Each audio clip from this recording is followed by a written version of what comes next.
मैंने तो जितने मंत्र थे सब छोड़ दिया। महादेव को अपना माना तो सारे कर्म कांड छोड़ दिए। अब मैं क्या करूंगा? महादेव प्रसाद कैसे खाते हैं ये तो मुझको पता ही नहीं है, परंतु ये मेरा अनुभूत सत्य है। लोगों को ये झूठ लगता है। सत्य है कि मैं प्रसाद चढ़ाता हूँ, प्रसाद ग्रहण हो जाता है, परंतु न जाने अब क्या होगा। सिंहेश्वर मंदिर में महादेव प्रसाद खाएंगे या नहीं खाएंगे, और वो प्रसाद लेकर सिंहेश्वर मंदिर पहुंचते हैं। चारों तरफ पंडित पुरोहित की भीड़ है, आसपास के लोग भी जुट गए हैं, कार्यालय के पदाधिकारी कर्मीगण भी साथ में गए हैं। सबके बीच प्रसाद को, रसगुल्ले को थाली में सजाया जाता है। 50 रसगुल्ले गिने गए। कितने रसगुल्ले हैं? तो प्रसाद क्या है? 50। यानी कि परीक्षा की घड़ी थी तो परीक्षा करी ली जा रही थी कि क्या पता ये कुछ करते होंगे, क्या पता कुछ तंत्र मंत्र यंत्र का प्रयोग करते होंगे। रसगुल्ले रख दिए गए शिवलिंग के दाहिने तरफ और दरवाजों को बंद कर दिया गया। जब तक रसगुल्ले रखे गए, दरवाजे बंद हुए, तब तक रोशनी थी, बिजली थी। जैसे ही रसगुल्ले रख के दरवाजे बंद हुए, बिजली चली गई कुछ मिनट के लिए। सारे लोग प्रांगण में खड़े हैं, बिजली गुल हो गई। पेट्रोमैक्स जलाने के लिए कोई भागा, कोई दौड़ा। जब तक पेट्रोमैक्स आया, बिजली फिर आ गई और दरवाजे की दरार में से लोगों ने देखा कि थाली जो शिवलिंग के दाहिने तरफ थी, अब वो थाली दाहिने तरफ नहीं थी, पूरी की पूरी थाली शिवलिंग के बाईं तरफ थी। और जब दरवाजा खोला गया तो 50 रसगुल्ले में से 15 रसगुल्ले गायब थे ही नहीं थाली में। 35 रसगुल्ले बचे हुए थे। लगता था कि किसी ने ब्लेड से काटकर बराबर बराबर भाग में कर दिया है। पूरे रसगुल्ले 2 भाग में बटे हुए 35 रसगुल्लों के 2-2 भाग हो गए तो 70 पीस। यानी कि ये सबके बीच जब हुआ, उससे पहले साहब ने बाद में मां नीलमानंद जी से कहा कि मैं जब प्रसाद चढ़ाने जा रहा था तो मैंने महादेव से कहा था, इतना ही भर कहा था कि बुढ़ाऊ इज्जत रखिएगा। बुढ़ाऊ यानी मेरे महादेव को मैंने कहा। मैं अपने महादेव को महादेव भी कहता हूँ, बॉस भी कहता हूँ, बुढ़ाऊ भी कहता हूँ। मेरी मर्जी, मेरा है वो महादेव, मेरी जो मर्जी होगा सो कहता हूँ। लेकिन उस समय मैंने कहा, मुझको लगा कि जैसे मेरे माथे की पगड़ी गिर जाएगी। अगर आज महादेव ने प्रसाद ग्रहण ना किया तो दुनिया मुझको झूठा समझेगी और कोई विश्वास नहीं करेगा कि महादेव गुरु है भी कि नहीं, क्या ये सच बोलते हैं। तो साहब ने कहा कि जब शिष्य की परीक्षा की घड़ी आती है तो वो पूरी तरह महादेव की, अपने गुरु की दया के आश्रय में हो जाता है। और दया के आश्रय में जाकर मैंने महादेव से ये कहा, बुढ़ाऊ इज्जत रखी है। महादेव ने मेरी इज्जत रखी, शिव ने मेरी इज्जत रखी और सबके सामने ये साबित हुआ कि भाव से अगर चढ़ाए जाए तो लौकिक चीज, भौतिक चीज भी महादेव ग्रहण करते हैं। महादेव को शरीर नहीं कि वो प्रसाद खाएंगे, परंतु वो भाव ग्रहण करते हैं। इसलिए भाव से चढ़ाई हुई चादर भी ग्रहण कर लेते हैं, भाव से चढ़ाए हुए प्रसाद को भी ग्रहण करते हैं। और भाव भी अगर चढ़ा दिया जाए तो मनुष्य के मन का, उसके हृदय का भाव भी वो स्वीकार करते हैं। इसी को साहब ने पहला सूत्र बनाया। उन्होंने कहा, महादेव की दया हो तो किम न सिद्धते भूतले। महादेव की दया हो तो क्या नहीं हो सकता। इन तीनों सूत्रों का निरूपण करके उन्होंने जनमानस को दिया, लोगों को दिया। उन्होंने कहा कि आपके भी गुरु शिव हो सकते हैं, मेरे गुरु शिव हैं, तुम्हारे भी हो सकते हैं। शिव को अपना गुरु बनाओ और दूसरों से भी ये बात कहो। अक्सर हम कहते हैं कि मैं तो शिव का शिष्य हो ही गया, तो मैं दूसरे से कहने क्यों जाऊं, क्यों ये जरूरत है कि मैं दूसरे से ये बात जाके कहूं। एक कहानी है, एक घटना है कि एक बार एक गुरुकुल में एक गुरु हुए, उनके बहुत सारे शिष्य हुए। गुरु जब वृद्ध होने लगे, गुरु जब बूढ़े होने लगे, तो उन्होंने सोचा कि मैं अपना उत्तराधिकारी किसी को बना देता हूँ, मेरे बाद भी ये परंपरा चलनी चाहिए, क्योंकि जब कोई गुरु शरीरधारी होता है तो उसके उत्तराधिकारी होते हैं। हमारे गुरु शरीर में है ही नहीं, तो इसमें शिव की शिष्यता में इसीलिए कोई उत्तराधिकारी नहीं। शिव है, शिव थे, शिव रहेंगे। तो जब शिव खुद है तो इसका कोई अगुआ नहीं होगा, कोई उत्तराधिकारी नहीं होगा। परंतु जब कोई शरीरधारी होता है तो उसमें होता है। उस गुरु के आश्रम में भी ये बात हुई। गुरु ने शिष्यों की परीक्षा लेनी शुरू की। धीरे धीरे करते करते करते करते 2 शिष्य ऐसे हुए जो सारी परीक्षाओं को उत्तीर्ण करके आगे बढ़ गए। गुरु ने सोचा कि अब मैं क्या करूं, अब तो ये 2 शिष्य बच गए, अब ये 2 शिष्य में से किसी एक को चुनना है, तो कैसे चुनूंगा। उन्होंने चुनने के लिए एक प्रयोग किया। गुरु ने गेहूं के दाने पोटली में बांधकर 2 पोटली बांधी, दोनों शिष्यों को बुलाया और दोनों को दे दिया। कहा कि मैं कुछ दिनों के लिए भ्रमण पे जा रहा हूँ, जब लौटूंगा तो ये जो मैंने तुमको गेहूं की बालियां दी हैं, गेहूं के दाने दिए हैं, ये मुझको जैसा मैं दे के जा रहा हूँ वैसा ही वापस चाहिए। कह के गुरु चले गए। दोनों शिष्यों ने सोचा कि गुरु ने दिया है, गुरु की दी हुई चीज सर्वोत्तम होती है। तो उन्होंने क्या किया कि गेहूं के दाने की बाली जो थी, दाने जो थे, एक पोटली, एक शिष्य ने एक पोटली जाकर अपनी अलमारी में सुरक्षित करके बंद कर दिया, ताले लगा दिए उस पे। कहा कि गुरु की दी हुई चीज है, बेशकीमती है, ऐसा ना कहीं कोई ले ले, ऐसा ना कहीं इधर उधर गिर जाए। तो उसने बड़ा सुरक्षित करके रख दिया उसको। दूसरे शिष्य ने सोचा गुरु ने दिया है, गुरु शिष्य को जो देता है दूसरों में बांटना चाहिए। गुरु ने दिया है, रख दूंगा, खराब हो जाएगा, सड़ जाएगा, इसलिए क्यों नहीं आश्रम के खेतों में मैं इसको कोराई करके क्यारियां बनाकर इन गेहूं के दानों को लगा दूं। तो गुरु के आने में तो अभी बहुत समय है, ऐसे रखूंगा तो गेहूं के दाने सड़ जाएंगे, खराब हो जाएंगे। तो उसने उस पोटली के जिसमें दाने थे गेहूं के, पोटली निकाली, पीछे खेत में क्यारियां बनाई, गेहूं के दाने को छीटा और सिंचित किया पानी से। उसमें धीरे धीरे पौधे निकलने लगे, धीरे धीरे पौधे बड़े हुए, बालियां आ गईं और उसी समय गुरु आश्रम में वापस लौटे।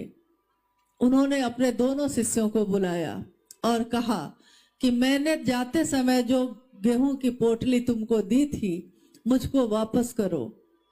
पहला शिष्य बड़ा खुश होके गया कि मैंने तो बड़ा सुरक्षित करके रखा है, अलमारी में बंद करके रखा है।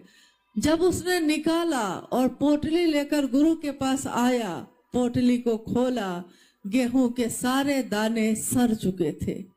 बंद करके रख दिया गया तो सड़ गया। अपनी ही ऊर्जा से वो अपने को ही जलाता चला गया, खत्म हो गया। अब ना वो गेहूं के दाने पीसे जा सकते थे, ना तो उसमें से पौधे निकल सकते थे, कुछ भी नहीं हो सकता था। गुरु ने अब दूसरे शिष्य को बुलाया और बुला के कहा कि मैंने तुमको गेहूं के जो दाने दिए थे उसको वापस करो। पहले ने तो नष्ट कर दिए, दूसरे शिष्य ने आंखें झुका ली। गुरु ने पूछा क्यों? तुमने भी नष्ट कर लिए। तो उसने कहा, गुरु आपने दिए थे रखने के लिए, मुझको लगा कि रखने से खराब हो जाएगा, तो मैंने खेतों में लगा दिए। आइए दिखाता हूं आपको। और वो शिष्य अपने गुरु को लेकर आश्रम की खेतों की तरफ गया। गुरु ने देखा कि चंद दाने जो गेहूं के थे आज असंख्य बालियों में लहलहा रहे हैं। और शिष्य को उस गुरु ने कहा, मैंने जो तुमको दिया तुमने उसको छीटा और उससे असंख्य दाने पैदा हुए। गुरु जो शिष्यों को देते हैं, शिष्यों का कर्तव्य है उसको और बढ़ाना, उसको अपने पास रख के नष्ट नहीं करना। दुनिया में जितना दीजिएगा वो उतना बढ़ेगा। इसीलिए साहब श्री ने कहा कि आपकी बात कोई सुने ना सुने, गुरु नाम लेते रहेंगे, गुरु ही शिव हैं ये बताते रहेंगे। तो आप अपने गुरु का नाम दूसरों के सामने बोलते चलिए, कोई माने ना माने तब भी उसको बताते चलिए। कोई तो मानेगा, कोई नहीं मानेगा, परंतु जब बिया छीटा जाता है तो प्रकृति उसकी रक्षा करती है, प्रकृति उसमें पौधे लगाती है। जिस तरह अनुभया कह रहे थे आपको कि जंगल में पेड़ आपने नहीं लगाए, इसी तरह इस धरती पे जितने भी पेड़ हैं आपने नहीं लगाए। आपको लगता है कि मैंने लगाए थे, मैंने पानी दिया था, लेकिन आपने कुछ दिन पानी दिया था। पेड़ जब बड़ा हो जाता है तो प्रकृति खुद उसका पोषण करती है। शिव के शिष्यता में हम और आप शिष्य बने, लेकिन साहब श्री ने कहा है ये शिव शिष्यता जो उन्होंने मुझको और आपको दी है, हमारा कर्तव्य है इसको छींटना। जितना लोगों को बताइएगा, जितना लोगों से शिव की बात करिएगा, ये गुणात्मक वृद्धि से बढ़ती जाएगी। एक शिव का शिष्य जब अपने शरीर को छोड़ेगा, जब इस लौकिक जीवन को छोड़ेगा, जब शिवलीन होगा तो असंख्य शिव शिष्यों को पैदा करके जाएगा। उसका यह जीवन निरर्थक नहीं होगा, उसका जीवन सार्थक होगा, अपने गुरु के काम में लय होगा। कहते हैं महादेव आपके चरणों में गिर जाए, मर जाए हम, आपके चरण में गिरकर मेरे इस शरीर की मौत हो जाए, लेकिन शिष्य जो है वो कहता है इस तरह अपनी मिट्टी ठिकाने लगे। शिव के चरण में ही हमारी मिट्टी का ठिकाना हो जाता तो इससे सुंदर बात और कुछ नहीं होती। दीदी नीलम जो शिव की शिष्यता की जननी है, मात है, ममता से पोषण देने वाली हैं, उन्होंने अपनी ममता को देते हुए गीतों के माध्यम से, अपनी चर्चाओं के माध्यम से हमेशा लोगों के बीच ये बात कही। दीदी नीलम गीत गाती है, दिल के तारों को छेड़ जाती है। यूं शिष्यों के फूल यहाँ खिलते हैं, यूं दया गुरु की रंग लाती है। महादेव की दया रंग लाती है। मेरा आपका प्रयास होता है, इसलिए जो मिले जहां मिले उससे अपने गुरु की बात जरूर करिए। बहुत लोग अभी वंचित हैं, बहुतों तक ये संदेश नहीं पहुंचा और हमारी आपकी जिम्मेदारी है। साहब ने ये जिम्मेदारी सबको सौंपी है। हमारी जिम्मेदारी है कि हम साहब के इस संकल्प को और बढ़ाएं, आगे बढ़ते जाएं। आज का ये शिव गुरु महोत्सव भी इसी के निमित्त रखा गया है कि इस महोत्सव के माध्यम से हम लोग जहानाबाद, ये इसके निकटवर्ती जो जिले हैं, गया है, ये सब जिले में घर घर में शिव शिष्यता का संदेश दिया जा सके, लोग शिव के शिष्य बने। कैसी होगी वो दुनिया, कैसा होगा वो विश्व जिसमें हर घर में शिव शिष्यता का दिया जलता होगा। हमारे दिल में अगर रोशनी होगी तो हम जिस घर में भी जाएंगे रोशनी लेकर ही जाएंगे। हमारे दिल में अगर शिव शिष्यता का दिया जलेगा तो हर दिए से एक दिया जलता जाएगा और जिस भी घर के सामने से हम गुजरेंगे वो घर शिव के शिष्यों का होगा। शिव के नाम की महिमा का गान होता रहेगा, हरा भोला हरा शिव की गूंज उठती रहेगी। परंतु ये सारे काम हमको करने हैं किनके अनुसार? उन्हीं साहब के अनुसार जिनके कारण हमको आपको ये शिवशिष्यता मिली है। उन्होंने जो नियम बनाए हैं, नियम तो गुरु बनाते हैं, गुरु ने तो कोई नियम नहीं बनाया, परंतु साहब ने लौकिक जीवन में हम चलते हैं, इस देश इस काल में रहते हैं, तो कुछ चीजें उन्होंने, कुछ सुरक्षा, कुछ सावधानियां बताई हैं। तो आज जब हम लोग यहाँ पहुंचे तो पता चला कि यहाँ कोई इक्का दुक्का लोग ऐसे हैं जो 24 घंटे का शिव चर्चा रखते हैं। तो मुझको याद है कि साहब ने हमेशा कहा कि आप मेरे गुरु भाई हैं, आप मेरी गुरु बहन हैं, आपकी सुरक्षा, आपके जान माल की रक्षा करना मेरा कर्तव्य है। आप गुरु बहन है मेरी, तो मेरी बहन से भी बढ़ के है आप मेरे लिए।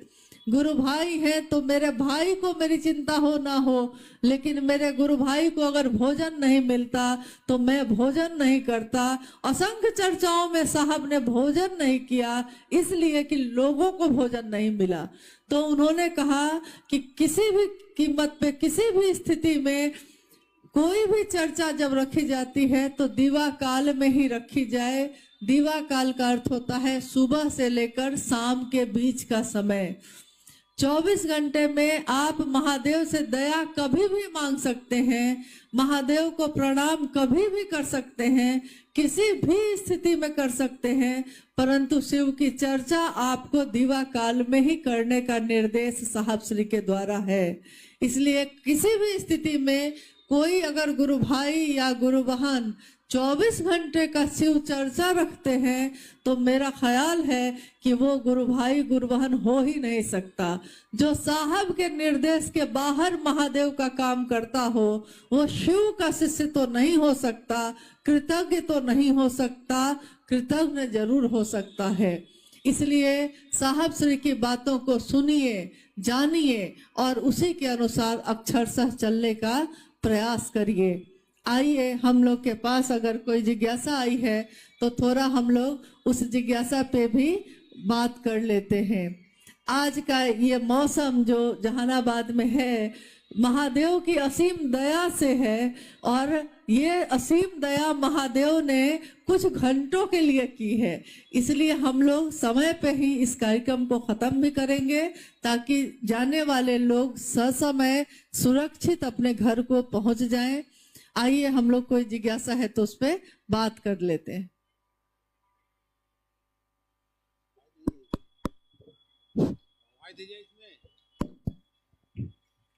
जिज्ञासा है, शिव अपने शिष्य को श्रेष्ठतम पक्ष का उजागर करते हैं कैसे? ये वाक्य थोड़ा गलत लिखा हुआ है। ये शिष्यानुभूति की पंक्ति है। शिष्यानुभूति साहब श्री के द्वारा सन 1990 में लिखी गई। शिष्यानुभूति में उन्होंने लिखा कि शिव अपने शिष्य के सर्वोत्तम पक्ष को उजागर करते हैं। जिज्ञासा है कैसे? कोई गुरु अपने शिष्य के सर्वोत्तम पक्ष को उजागर करता है।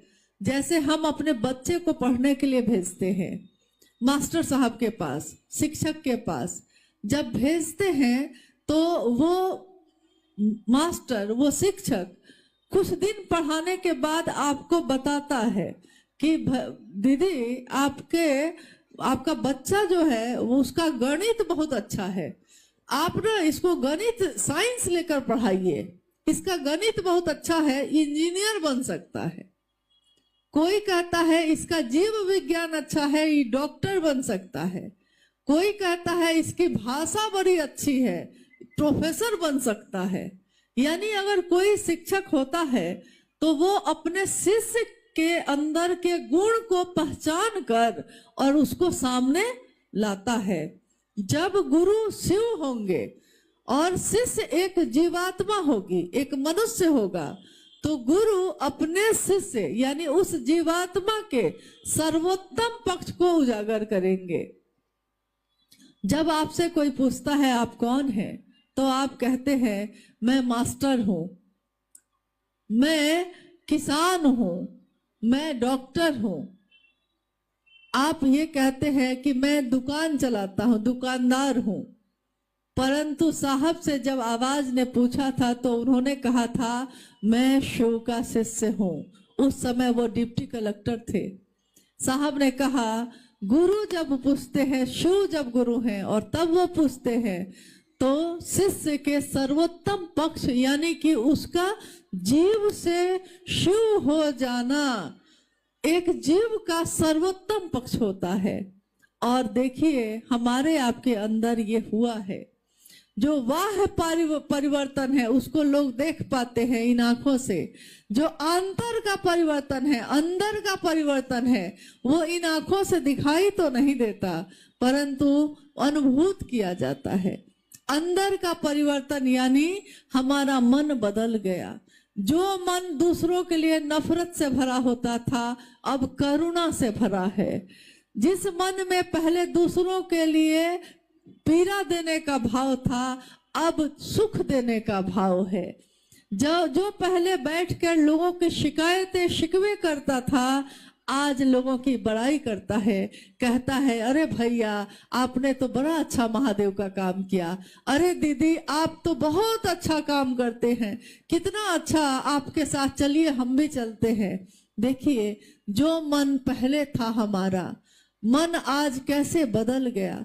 जो मन पहले इतना ज्यादा जाति धर्म वर्ण संप्रदाय को पकड़े हुए था, सारी संकीर्णताओं से मुक्त होता हुआ शिव की तरह का आचरण रखने लगा है। और शिव जैसा आचरण रखना जीव को शिव बनाता है, यानी सर्वोत्तम पक्ष उजागर करता है। हम लोग 3 सूत्र किस लिए करते हैं? हम लोग 3 सूत्र क्यों करते हैं? क्योंकि कोई शिव का शिष्य होगा तो वो शिव से दया ही मांगेगा। गुरु है तो प्रणाम तो करेगा ही करेगा। और जिस भाव से आप भर जाते हैं, देखिएगा कि बाल्टी में अगर पानी भरिए तो पानी जितना बाल्टी है पानी उतना तो भर जाता है, उसके बाद भी अगर पानी उसमें डाला जाएगा तो बाहर निकलेगा कि नहीं? बाहर निकलता है। तो जब शिव भाव मेरे मन में भरने लगता है और वो भाव अब इतना भर जाता है, इतना भर जाता है कि हमको लगता है कि हम किसी से तो कहें कि शिव गुरु हैं, तो हम दूसरों से शिव की चर्चा करने लगते हैं, दूसरों की चर्चा को सुनने लगते हैं। तो देखिए कोई अगर शिव से होगा तो वो तीनों काम करेगा ही करेगा, चाहे कोई उसको तीनों सूत्र बताए या नहीं बताए, परंतु वो तीनों सूत्र करेगा ही करेगा। दीदी से हम पूछना चाहते हैं कि पहले से हम राम मंत्र लिए हुए थे तो हम शिव को गुरु बना सकते हैं या नहीं? प्रभार रंजन जिज्ञासा है कि पहले से मैंने राम का मंत्र ले लिया है तो मैं शिव को गुरु बना सकता हूं कि नहीं। रामेश्वरम एक जगह है, कहानी है, घटना है कि भगवान राम ने शिव की शिवलिंग की पूजा की थी, इसीलिए वहां पे रामेश्वरम की स्थापना है। तो शिव जब गुरु हैं तो आपने चाहे किसी का भी मंत्र लिया हो, परंतु आप शिव को गुरु बना सकते हैं। चाहे आपने शरीरधारी लोगों का मंत्र लिया हो या आपने किसी भगवान का मंत्र लिया हो, उसके बावजूद आप देवों के देव महादेव, ईश्वरों के भी ईश्वर महेश्वर शिव को अपना गुरु बना सकते हैं। इसके लिए कोई बाध्यता नहीं है, आप बिल्कुल महादेव को अपना गुरु बना सकते हैं। जिज्ञासा है कि जहानाबाद में और गया जिला में 24 घंटा के शिव चर्चा रखते हैं, क्या होना चाहिए? देखिए इस जिज्ञासा पे तो मैंने अभी उत्तर दिया है, क्योंकि गया और जहानाबाद में कहीं इक्का दुक्का जगह पे कोई व्यक्ति हैं जो 24 घंटे की चर्चा रखते हैं, उनके बारे में जिज्ञासा आई है। तो मैंने अभी पहले आपसे कहा भी है कि कभी भी शिव की चर्चा, साप्ताहिक चर्चा 2 से 3 घंटा बहुत से बहुत, अमूमन 2 घंटे की ही होती है, बहुत हो गया तो 3 घंटा, इस वो भी दिवा काल में जब रोशनी हो, अंधेरा होने से पहले सभी तरह की चर्चाएं समाप्त कर दी जाती हैं ताकि लोग ससमय घर पे पहुंच सकें। जिज्ञासाएं बहुत है परंतु समय का अभाव भी है, और समय ये कह रहा है कि जिस तरह मैंने अभी दूसरे के लिए ये कहा है, मेरा अनुशासन भी, मेरे गुरु का अनुशासन, मेरे साहब दीदी का अनुशासन ये कहता है कि आज का ये शिव गुरु महोत्सव अब समापन करना चाहिए ताकि लोग सही समय पे अपने घर पहुंच सके। ठंड का मौसम है, महागुरु महादेव की असीम दया से आज का ये शिव गुरु महोत्सव जो आज सबने अथक परिश्रम से आयोजित किया है, महेश्वर शिव का संदेश देने के लिए ही किया गया है। और बहुत सारे नाम की घोषणा आई होगी।